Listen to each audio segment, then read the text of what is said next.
கிறிஸ்து இயேசுவில் அன்பிற்குரிய சகோதர சகோதரிகளே, இயேசுவின் இனிய நாமத்திலே வாழ்த்துக்களும் வணக்கங்களும். ஆஸ்கா காலத்தின் 6ஆம் ஞாயிறுக்கான சிந்தனை பகிர்வு. இன்றைய நற்செய்தி வாசகம் யோவான் நற்செய்தியாளர் இறுதி ராவுணவின் பேருரையாக 5 அதிகாரங்களை அவர் அதற்காக அர்ப்பணித்திருப்பதை நாம் பார்க்க முடிகிறது. யோவான் நற்செய்தி 13, 14, 15, 16, 17 5 அதிகாரங்கள் இயேசுவினுடைய ராவுணவின் போது நடக்கின்ற சீடர்களுக்கும் இயேசுவுக்குமான அந்த உரையாடலிலே நெடும் உரையாக அந்த பகுதி இருப்பதை பார்க்கிறோம். அதிலே இன்றைய நற்செய்தி வாசகத்தினுடைய தொடக்க வரிகள் மிக மிக முக்கியமான ஒரு வரிகளாக இருக்கின்றன. இதுவரையில் தூய ஆவியாரை பல்வேறு வடிவங்களிலே அறிந்திருக்கின்ற நாம் முதல் முறையாக இயேசு தூய ஆவியாரை ஆழ்தன்மையிலே அறிமுகப்படுத்துகிறார். உங்களோடு என்றும் இருக்கும்படி மற்றொரு துணையாளரை உங்களுக்கு தருமாறு நான் தந்தையிடம் கேட்பேன், அவரே உண்மையை வெளிப்படுத்தும் தூய ஆவியார் என்று சொல்லுகிறார். இதுவரையில் நாம் பார்த்திருக்கிறோம், விவிலியத்தினுடைய பல்வேறு இடங்களிலே தூய ஆவியானவர் பல்வேறு வடிவங்களிலே தன்னை வெளிப்படுத்துபவராக இருந்திருக்கிறார். தொடக்க நூல் முதல் அதிகாரத்திலே அந்த படைப்பின் நிகழ்விலே பார்க்கிறோம், தண்ணீரின் மீது அசைவாடி கொண்டிருந்தார் என்று பார்க்கிறோம். தண்ணீரின் வடிவத்திலே தூய ஆவியானவர் தன்னை வெளிப்படுத்துகிறார். காற்று என்ற நிலையிலே பல்வேறு விதமான காற்றின் வடிவத்திலே அவர் வெளிப்படுவதை பார்க்கிறோம். தொடக்க நூல் 2ஆம் அதிகாரம் 7ஆம் வசனத்திலே கடவுள் மனிதனை படைக்கிற பொழுது உயிர் மூச்சை அவன் மீது நாசிகளில் ஊதுகிறார், அதன் வழியாக தூய ஆவியை பெறுகிறார். உயிர்த்த ஆண்டவரும் கூட தன்னுடைய சீடர்கள் மேல் ஊதி அவர்களை தூய ஆவியாரை பெற்றுக்கொள்ளுங்கள் என்று சொல்லுகிறார். அது மட்டுமல்ல, திருத்தூதர் பணிகள் நூல் 2ஆம் அதிகாரத்திலே அந்த பெந்தேகோஸ்தே நிகழ்விலே கொடும் காற்று வீசு செய்கிறார். அந்த கொடும் காற்றிலே தூய ஆவியானவருடைய வடிவமாக விளங்குகிறது. மேலும் எலியா இறைவாக்கினரும் கூட அரசராகவும் முதல் புத்தகத்திலே பார்க்கிறோம், அவர் மெல்லிய தென்றல் காற்றிலே தூய ஆவியானவரை அனுபவித்ததாக நாம் வாசிக்க கேட்கின்றோம். இப்படியாக காற்றினுடைய பல்வேறு வடிவங்களிலே தூய ஆவியானவர் தன்னை வெளிப்படுத்துகிறார். அதே பெந்தேகோஸ்தே பெருவிழாவிலே நாம் பார்க்கிறோம், அக்கினினா வடிவத்திலே திருத்தூதர்கள் மேல் வந்து தங்கியதை பார்க்கின்றோம். அது மட்டும் அல்லாமல் இயேசுவனுடைய திருமுழுக்கு நிகழ்விலே அந்த யோர்தான் ஆற்றிலே திருமுழுக்கு பெறுகிற பொழுது புறா வடிவத்திலே வந்து அங்கு இயேசுவின் மீது தங்குவதை பார்க்கிறோம்.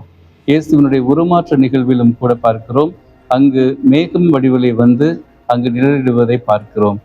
திருத்தூதர்கள் திருத்தொண்டர்களை திருநிலைப்படுத்துகிற பொழுது தங்கள் கைகளை அவர்கள் மேல் விரிப்பதால் தூய ஆவியானவரை அங்கு அவர்கள் பெற்றுக்கொண்டார்கள் என்று பார்க்கிறோம். இப்படியாக மீட்பின் வரலாற்றிலே பல்வேறு வடிவங்களிலே தூய ஆவியானவர் தன்னை வெளிப்படுத்துகிறவராக நாம் அவரை கண்டுகொள்கிறவர்களாக இருந்திருக்கிறோம்.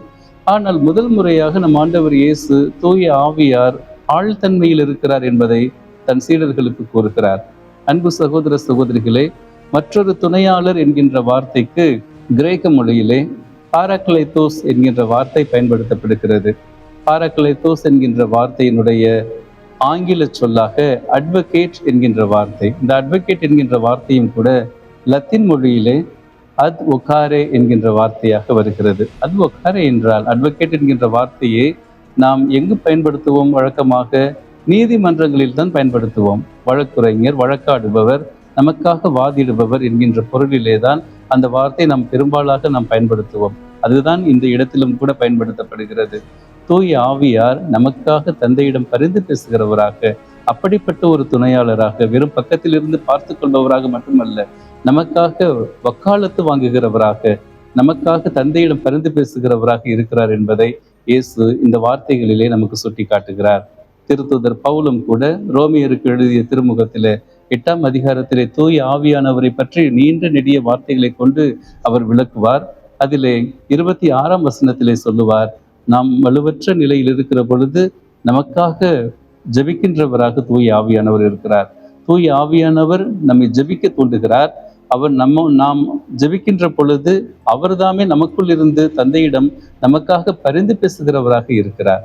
அதையே அந்த தொடர்ந்து வருகின்ற வசனங்களிலும் அவர் கூறுவார், நமக்காக தந்தையிடம் பரிந்து பேசுகிறார், கடவுளுக்கு உகந்த விதத்தில் இறைமக்களுக்காக அவர் பரிந்து பேசுகிறார் என்று தூய ஆவியார் உண்மையாகவே நமக்கு துணை நிற்கிறார், நமக்கு வக்காலத்து வாங்குகிறார், நமக்காக தந்தையினுடைய பிரசன்னத்திலே வாதாடுகிறவராக இருக்கிறார் என்று அந்த வசனங்களிலே நாம் அறிந்து கொள்ள முடிகிறது.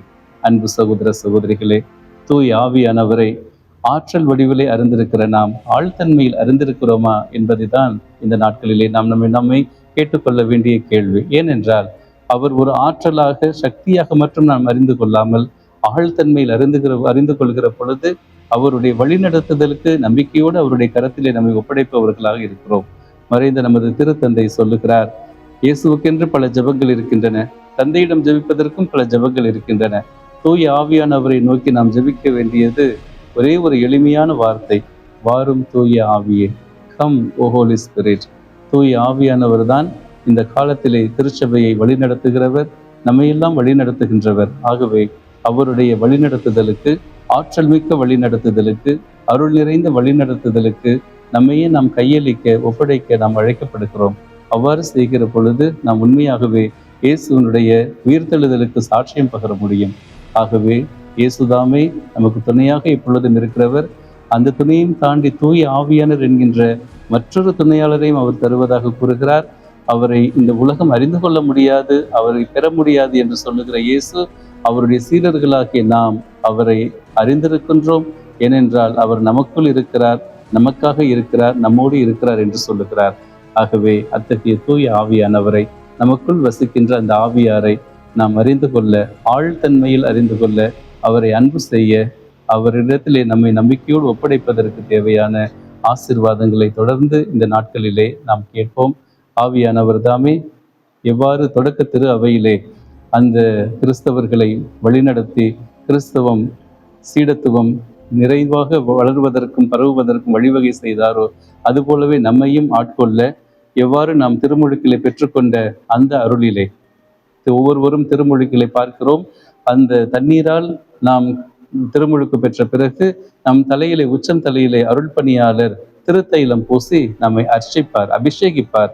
அந்த நிகழ்வு தூய ஆவியானவரை நாம் பெற்றுக்கொள்வதன் அடையாளம். அதையெல்லாம் தாண்டி உறுதி பூசுதல் என்கின்ற அருள் அடையாளத்திலும் தூய ஆவியானவரை நாம் பெற்றிருக்கிறோம். தூய ஆவியாரின் முத்திரையை பெற்றுக்கொள், பரமதந்தையின் உன்னத கொடை அவரே என்று நாம் மீண்டுமாக நம்முடைய அர்ச்சிப்பை புதுப்பித்திருக்கிறோம், அபிஷேகம் செய்யப்பட்டிருக்கிறோம்.